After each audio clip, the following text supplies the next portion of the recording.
Bismillahirrahmanirrahim. Assalamualaikum warahmatullahi wabarakatuh. Alhamdulillahirrabbilalamin wa bihi nasta'inu ala umuri dunya waddin. Wassalatu wassalamu ala Rasulillah wa ala alihi washabbihi ajma'in, amma ba'd. Malam ini alhamdulillah teman-teman sudah menyelesaikan khataman Quran dalam rangka Harlah Forsyth ke-13 ya. Harlah Forsyth ke-13. Insyaallah semoga apa yang diharapkan terkabul semuanya dengan barokah khatmul Quran. Malam ini mungkin saya tidak menyebutnya kultum, saya sharing aja dengan teman-teman, sharing tentang tadi dikasih temanya sama Mas Sultan adalah tentang hikmah khatmul Quran. Tapi nanti insya Allah akan ada tambahan yang lain karena hikmah khatmul Quran sangat banyak sekali. Tapi saya akan singgung beberapa hal yang lain tentang Al-Quran secara umum juga. Sebelum beranjak ke pembahasan khatmul Quran, kita harus tahu dulu nih, apa itu Al-Quran? Al-Quran kalau biasanya yang kita tahu adalah wahyu ataupun kitab yang diturunkan kepada Nabi Muhammad, di mana ketika kita membacanya, maka kita dihitung pahala al-muta'abbad bitilawatih, gitu. Biasanya pembacaannya dalam kitab-kitab al-muta'abbad bitilawatih. Al-kalam al-munazzal ala Rasulillah al-muta'abbad bitilawatih. Namun ada pengertian Al-Quran yang lain, karena semisal kita menilik kalimat Al-Quran itu dari kata qara'a atau yang berarti bacaan, atau membaca, atau qiraah yang berarti bacaan. Ketika sesuatu atau dalam bahasa Arab kalimat itu dimasukin an di akhirnya, ini bukan an yang isim tasniyah yang teman-teman tahu biasanya untuk menunjukkan makna dual ataupun tasniyah musanna, tapi an ini bermakna kesempurnaan. Jadi jika ada bahasa Arab belakangnya dikasih an, itu biasanya bermakna sempurna. Kayak contohnya hayat, itu artinya hidup. Tapi kalau hidup yang sempurna dimaknai hayawan, yaitu akhirat. Nanti ada di Al-Quran al-hayawan, itu bukan hewan tapi hidup yang sempurna. Contoh lagi ar-Rahman. Kalau teman-teman biasanya yang sering belajar kitab, maknai bismillahirrahmanirrahim, ar-Rahman dan kang welas asih untuk kabeh, untuk semuanya. Kalau ar-Rahim untuk orang muslim tok atau orang muslim saja. Makanya ketika ar-Rahman belakangnya ada an-nya, dia mempunyai kasih sayang yang luas dan sempurna. Jadi sebagaimana kaidah itu, maka Al-Quran yang dari bacaan qiraah tadi ketika dimasukkan an, maka dia menjadi bacaan yang sempurna. Kenapa Al-Quran dikatakan sebagai bacaan yang sempurna? Karena pertama, Al-Quran sebagai bacaan, tidak ada bacaan lain yang diatur sedemikian rupa membacanya. Harus ada tajwidnya, harus ada panjang pendeknya, ada makhraj hurufnya. Itu tidak ada bacaan yang seperti itu. Tidak ada bacaan yang sampai dilihat ini turunnya di mana, turunnya apakah malam ataupun pagi, turunnya di Madinah ataupun di Mekah. Tidak ada yang seperti itu. Dan juga tentunya tidak ada bacaan yang sejak zaman dahulu sampai zaman sekarang tidak berubah sedikit pun dari segi teksnya, bukan dari pemahaman ya. Dari segi teksnya tidak berubah sedikit pun, bahkan satu huruf sama sekali tidak berubah. Itu tidak ada bacaan yang sesempurna itu. Karena apa? Karena Allah sudah menjelaskan bahwasanya inna nahnu nazzalna dzikra wa inna lahu lahafidun. Allah menjaga Al-Quran itu. Dan tentunya Allah itu ketika menyebutkan pakai inna, Allah itu tidak menjaganya sendirian, tapi dengan umat manusia, yaitu tentunya umat Islam yang mau senantiasa belajar Al-Quran, membaca Al-Quran, mengajarkannya kepada generasi-generasi selanjutnya. Itu kenapa Al-Quran sebagai bacaan yang sangat-sangat sempurna. Bahkan tidak harus orang yang mahir ataupun paham Al-Quran yang terkadang mereka membacanya pasti benar. Bahkan ada orang-orang yang tidak paham isinya, tidak paham artinya dan lain-lain, bisa qira lebih bagus dan lain-lain. Karena dia sangat sempurna, jadi bisa menyentuh banyak aspek. Itulah Al-Quran. Saking sempurnaannya Al-Quran, maka Al-Quran juga sebagai bacaan yang sangat agung, yang banyak fadilahnya, yang banyak sekali keutamaannya. Bahkan tadi disebutkan dari pengertiannya saja, menyebutkan bahwa al-muta'abbad bitilawatih.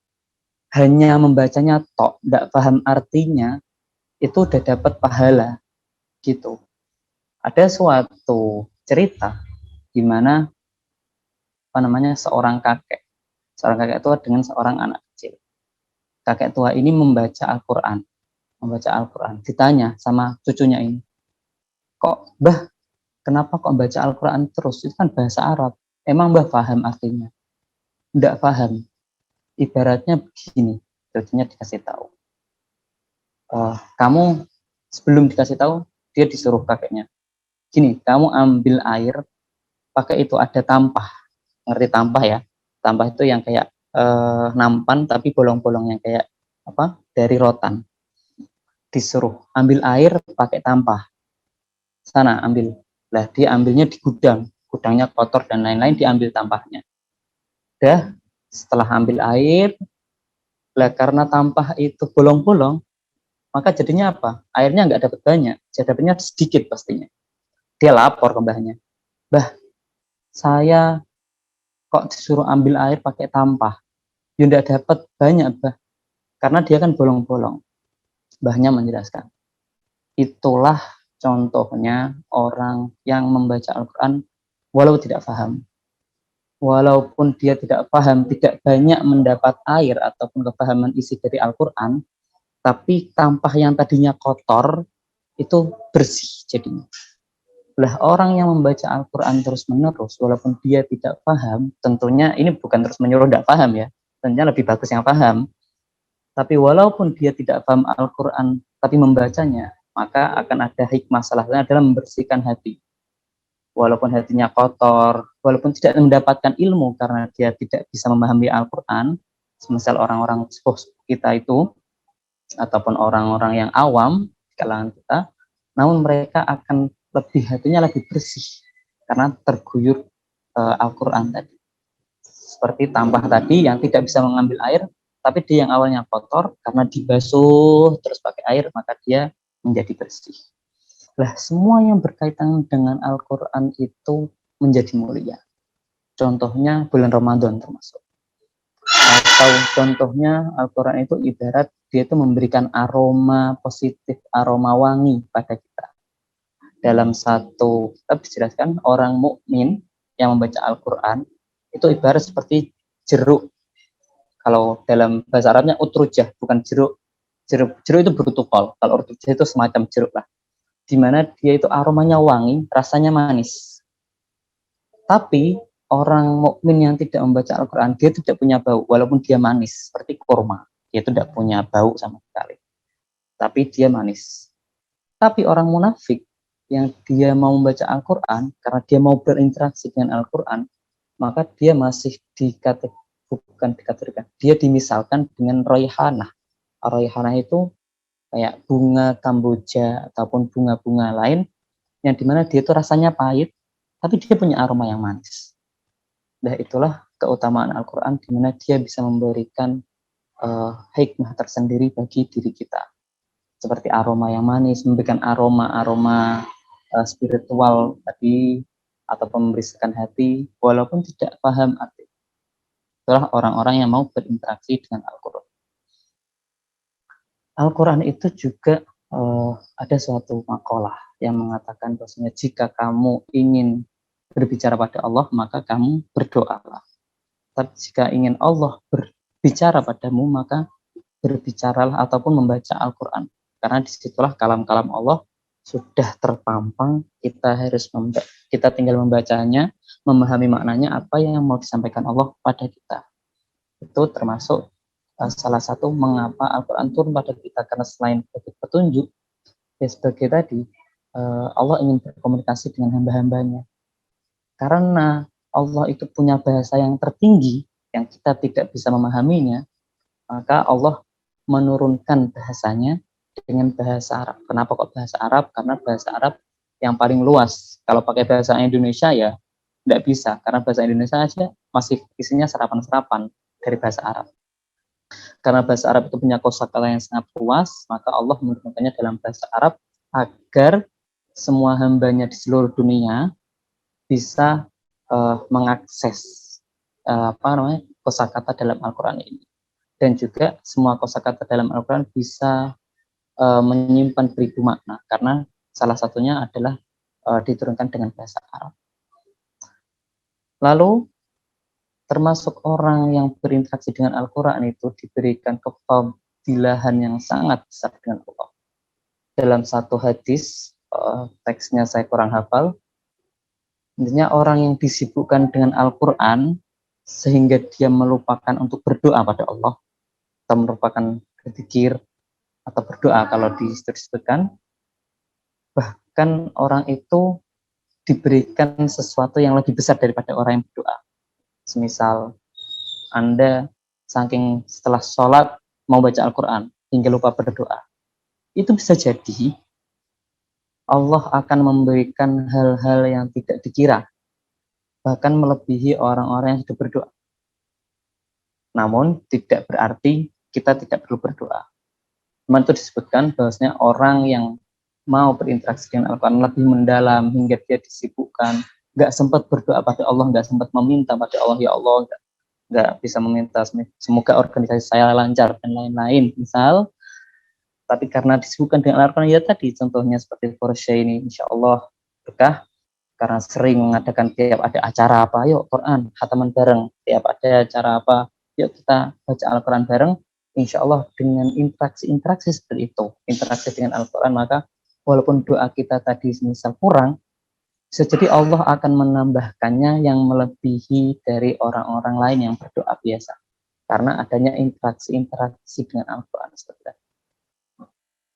Jadi hataman di Porsche itu harus dibudayakan terus-menerus, mulai dari sekarang dan kaderisasi sampai terus-menerus lah, nggak boleh sampai berhenti. Jika ada acara penting, kita harus ngadain Al-Quran, hataman Al-Quran.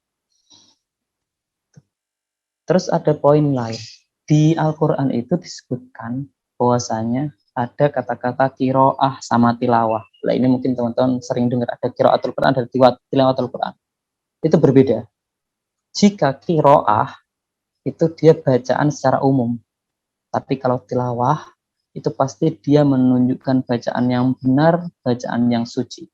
Maka ketika tilawah itu harusnya tilawatul Quran, nggak ada tilawatul apa semisal bukunya Karl Marx misal, nggak ada itu.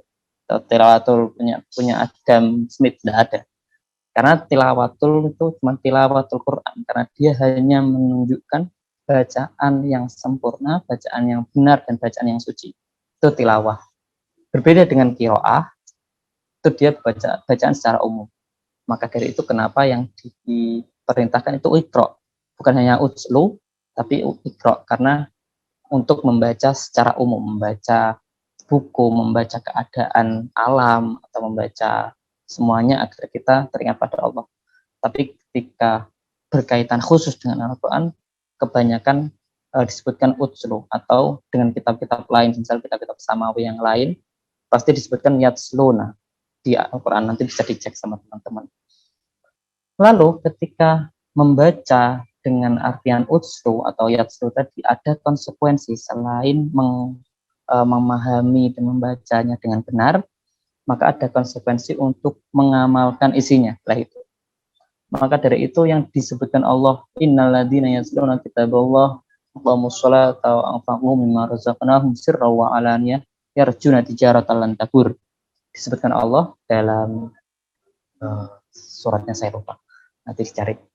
Itu disebutkan yatluna kitaballah, orang yang membaca kitab Allah dan dia menegakkan sholat dengan sempurna, aqamus sholah, dan dia berinfak secara sirron wa alaniyah, secara jelas dan samar-samar, maka dia akan mendapatkan keberuntungan dan tidak akan mendapatkan kerugian. Tijarat lan tabur itu dia berdagang terus tanpa rugi.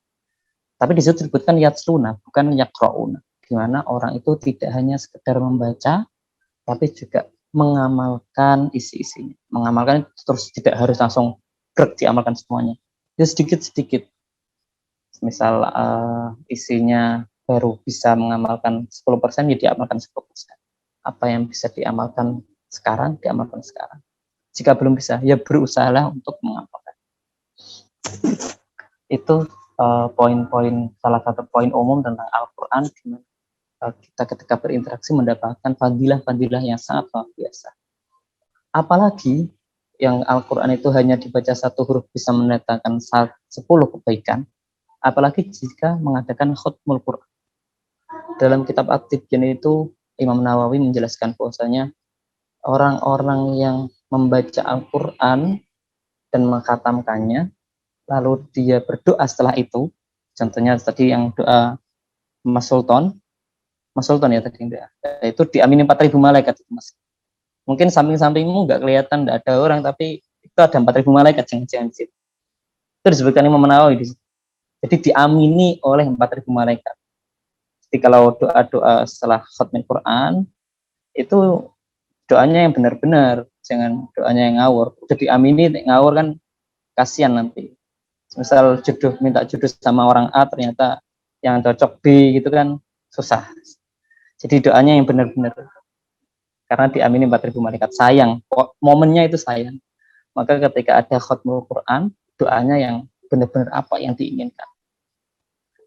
Seperti tadi, misal orang itu sudah disebutkan dengan Al-Quran plus berdoa, ya berarti dia tambah apa yang diminta dia seperti itu bisa jadi dikabulkan, dan juga apa yang tidak diminta dia pun bisa dikabulkan oleh Allah. Itu jadi double dapatnya. Mengapa kok sampai malaikat itu turun mengamini? Karena Al-Quran itu ada rahmat. Jadi ketika Al-Quran itu dibaca dalam satu majlis, dibaca oleh seorang, maka Allah akan menurunkan rahmat pada majelis itu, kepada orang itu, ataupun pada organisasi. Dan rahmat itu lebih banyak dan lebih tidak bisa dibandingkan dengan pahala. Rahmat itu yang mengantarkan kita kepada surga. Bukan amal yang mengantarkan kita kepada surga, tapi rahmat yang mengantarkan kita kepada surga. Jadi datangnya Quran ataupun Quran yang sering kita baca untuk mendatangkan rahmat itu lebih banyak dari pahala-pahala yang misal kita baca seperti tadi, kita baca satu huruf disebutkan dapat 10 pahala misalnya. Jadi ketika rahmat turun, ketika misal jenengan bahasanya itu dengan hati yang tulus, maka rahmat akan turun, dan tidak hanya 10 yang dikasih, bisa jadi 1000. Karena ketika rahmat itu datang, pahala itu udah tidak bisa dibandingkan sama sekali. Sebagaimana ketika kita masuk surga, maka amal-amal yang ada itu udah nggak bisa dibandingkan sama sekali, karena amal kita itu sangat sedikit. Terus misal Anda baca Qurannya aja tajwidnya masih berantakan, berharap pahalanya banyak, tidak bisa. Tapi karena yang turun adalah rahmatnya Allah, maka bukan pahala yang dihitung, tapi karena ketulusan Anda baca Quran, ketulusan Anda untuk sama-sama berharap tadi kebaikan untuk bersama, contohnya ini Porsche, agar organisasinya maju, agar teman-teman ini lebih berkembang lebih baik, maka bisa jadi rahmat itu yang turun, bukan pahala yang dikasih, karena rahmat itu lebih banyak daripada pahala. Lalu disebutkan juga oleh Imam An-Nawawi, ketika khatmul Quran itu ada adat yang sering diperagakan oleh para sahabat dan para ulama-ulama, yaitu berkumpul bersama. Jadi ketika ada khatmul Quran, maka orang-orang itu biasanya pada kumpul terus berdoa bersama. Nah seperti ini nih, ketika ada khatmul Quran, kalau bisa ya diadakan walaupun kumpul kecil-kecilan, Mas, atau teman-teman yang ada, itu harus ada perkumpulannya. Biar apa? Biar ittiba dengan para ulama, ittiba dengan apa yang sudah dijalankan. Walaupun kumpulnya cuma via Zoom, tidak apa-apa, insya Allah ini dihitung kumpul, itu kan ya, karena zaman modern, insya Allah ini kumpul dengan teman-teman sama-sama khidmat untuk membaca tadi khatmul Quran, tahlil dan doanya, insya Allah ini dihitung kumpul bersama untuk mendapatkan berkah bersama dari khatmul Quran. Apalagi khatmul Qurannya ini pada Ramadan. Nah, ini juga spesial sekali. Mengapa kok pas banget Porsche ulang tahun di Ramadan, khatmul Qurannya Ramadan? Itu sangat luar biasa. Karena di Ramadan itu turunnya Al-Quran, walaupun nuzulul Quran itu diselisihkan, mesti 17 turunnya, masih diselisihkan turunnya kapan. Tapi paling jelas Al-Quran itu turun pada bulan Ramadan. Itulah kenapa salah satunya Ramadan jadi bulan yang mulia karena ada Al-Quran turun. Lah jika udah Ramadan itu turunnya Al-Quran, terus Al-Quran dibaca terus menerus, termasuk mengadakan khatmul Quran di bulan Ramadan, maka alangkah luar biasanya majelis ini. Ini luar biasa, majelisnya tidak sembarangan, apalagi yang datang hadir di sini, insya Allah lebih dapat banyak barokahnya, insya Allah, amin. Karena disebutkan bahwasanya antara asyam dengan qiraatul Quran itu adalah dua jihad dalam bulan Ramadan. Jika dua jihad ini asyam dengan qiraatul Quran ini digabungkan, berarti khatmul Quran dalam bulan Ramadan, maka sangat luar biasa sekali apa yang disebutkan, yaitu akan diberikan syafaat di yaumil qiyamah. Insya Allah, amin. Kita semua mendapatkan syafaat dari asyam dan dari Al-Quran yang sudah dibaca teman-teman semua bersama-sama. Lalu termasuk tadi Al-Quran itu adalah rahmat, termasuk bulan Ramadan itu juga rahmat, sehingga rahmat yang didapatkan jika kita mengadakan khatmul Quran di bulan Ramadan, baik teman-teman itu membaca sendiri, mungkin ada yang sudah khatmul Quran sampai 5 kali di Ramadan ini, saya tidak tahu, atau biasanya diam-diam gitu sudah dapat 10 kali khataman atau 15 kali khataman, tidak ada yang tahu kan ya. Itu sangat luar biasa sekali. Ataupun mengadakan khataman Quran bersama-sama seperti ini, itu insya Allah akan mendapatkan rahmat di Ramadan, akan dapatnya rahmat dari khatmul Quran. Mungkin itu yang bisa saya sampaikan. Semoga dengan adanya budaya khatmul Quran di Forest ini tidak akan putus sama sekali, mulai dari dulu sampai nantinya harus selalu diwariskan ke teman-teman semuanya. Karena apa tadi? Karena khatmul Quran, orang yang berinteraksi dengan Al-Quran bisa mendapatkan hal yang lebih, insya Allah, dengan wasilah pada Al-Quran, maka Forsyth mendapatkan berkah yang berbeda daripada orang-orang yang tidak mengadakannya. Itu termasuk dengan ulang tahun Forsyth yang ke-13. Semoga dengan adanya khatmul Quran ini, dengan berkahnya khatmul Quran, dengan rahmat yang diturunkan atas dasar khatmul Quran, maka organisasi ini semakin menjadi menjadikan teman-teman semua yang ada di dalamnya mendapatkan manfaat yang luar biasa, dan juga teman-teman juga memberikan manfaat yang luar biasa untuk organisasi ini agar terus memberikan manfaat juga. Jadi tidak hanya putus manfaatnya ke Anda, tapi Anda juga memberikan manfaat ke orang lain. Itu juga bentuk rahmat dari teman-teman ataupun senior-senior dahulu. Itu mungkin dari saya, banyak salah dan khilafnya mohon dimaafkan. Assalamualaikum warahmatullahi wabarakatuh.